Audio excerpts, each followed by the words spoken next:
So, all right. Pretty good. What do you got for me? Do we have all the blue on again today? No. Hey, Riz, like what was Erik's 80% progress this week? Erik, yeah, it looks like Erik's going to be a go. Should be good to go. You know, we kind of thought we did the right thing here the last couple weeks with his kind of his volume in practice, amped it up a little bit every day. He looks like he's ready to go. So unless we have a setback between now and Sunday, I would imagine he'll be in there. Nephi Sewell, do you think he will be activated? Or? One more time. Nephi also. You know, we're going to make a decision here with the actual actives and inactives and call-ups and all that. I think Nephi is part of that equation, but he's ready to go physically. Had 3 really good weeks of practice, I thought, in my opinion. Looked really good this week.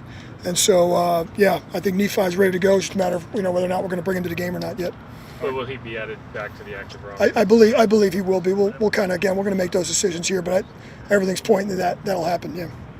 This might be a weird question. I might not be asking it right, but like, as a culture builder and kind of taking over midseason, I think, does it feel fully like it's going in exactly how you would run it, or is there's some like cleanup and like changeover? Does that take a little bit of time for it to take like full effect for it to be like exactly kind of how you want it to be? Yeah, I mean, I think anytime you take anything in a midstream type of situation, it's not going to be exactly exactly the way you want it to go, but that was probably the most impressive part about last week, is that with the number of things that we did change, is I thought it would probably go maybe a little bit, I don't know, for lack of a better word, rougher, but and I'm not even talking about the result of the game. I'm talking about just like the daily routine. But for me to sit here and say that everything's exactly 100%, no, because there wasn't enough time to kind of prep it like that.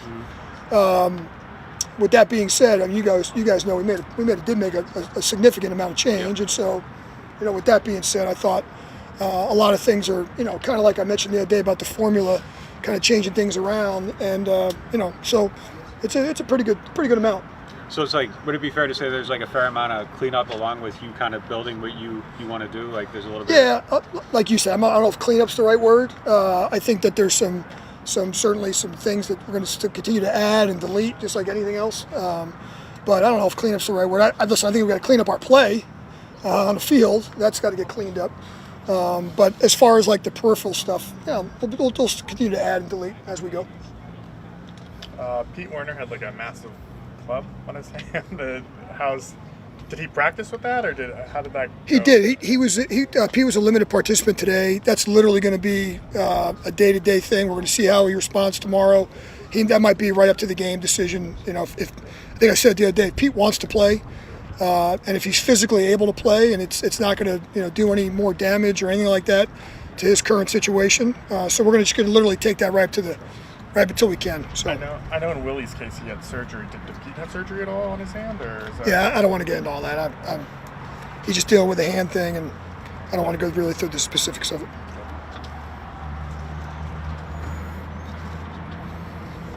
You guys are taking it easy. No Week 10 update on the kickoff. I'll take it, man. You got it ready? You got it ready? Oh, it's Week 11. I know you. Oh, I'm sorry. 10 games in, Week 11 update. Now, the best thing I heard so far, and I haven't seen the tangible numbers, but from what we're hearing from the right sources, is that the injury numbers through 10 weeks are really trending in the right direction. I mentioned that it looked like that early on, but it looks like they're even better than we imagined.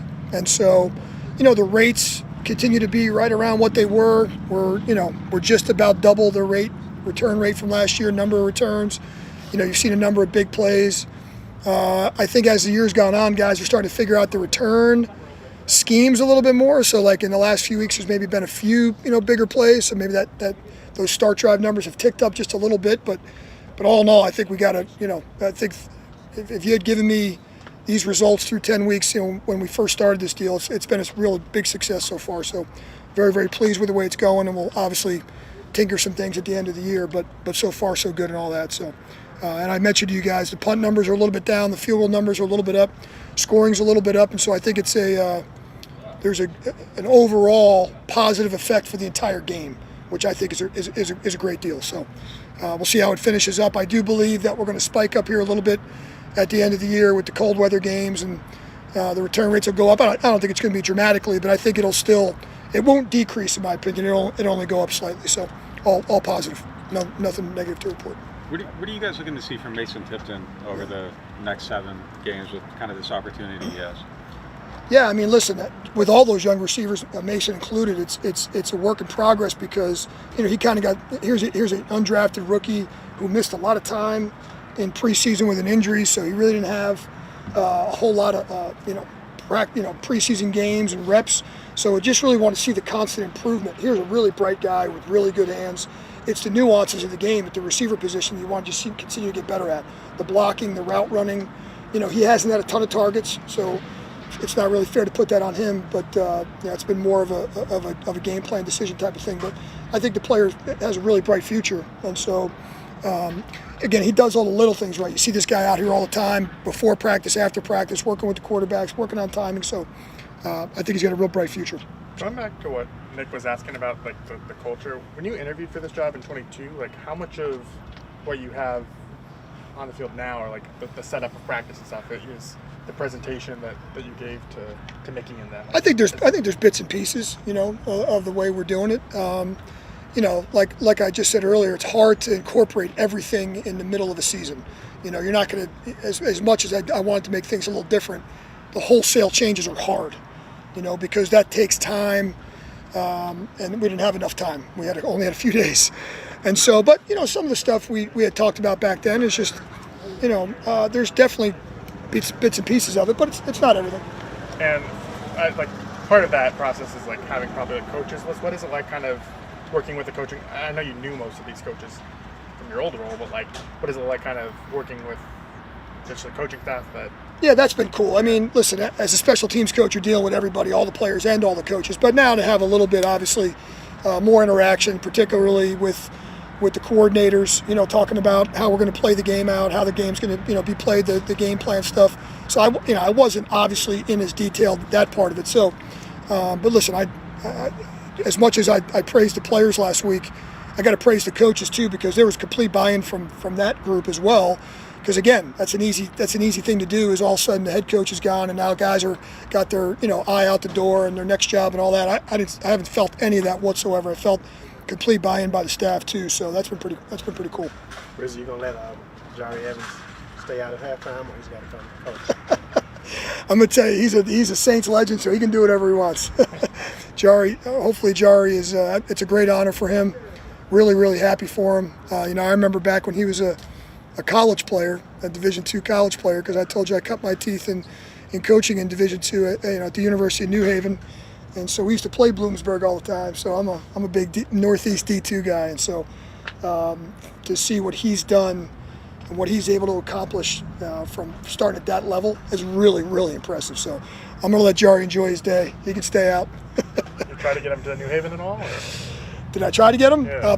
Listen, he was all those Division II schools in that area, in that Northeast, were definitely recruiting. I wasn't firsthand, but I remember he made an impact from day one. So he would definitely be one of those NIL guys. Today, forget it. They saw him start as a freshman, and forget it. He would have been playing for up there somewhere, Pittsburgh, Penn State, one of those big Northeast schools. He would have been an NIL guy. Transfer portal. Anyway, what has he meant happy for him.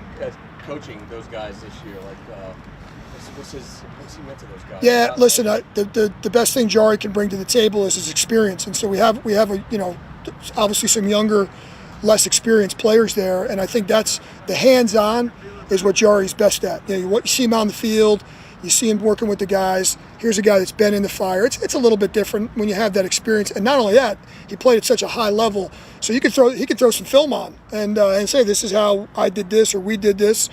And so there's, he's got that certain credibility immediately with some of the guys because of the success that he enjoyed. But it's such a great guy having around. He's such a positive influence. He walks in the building every day. He's always in a good mood. Always has a good attitude.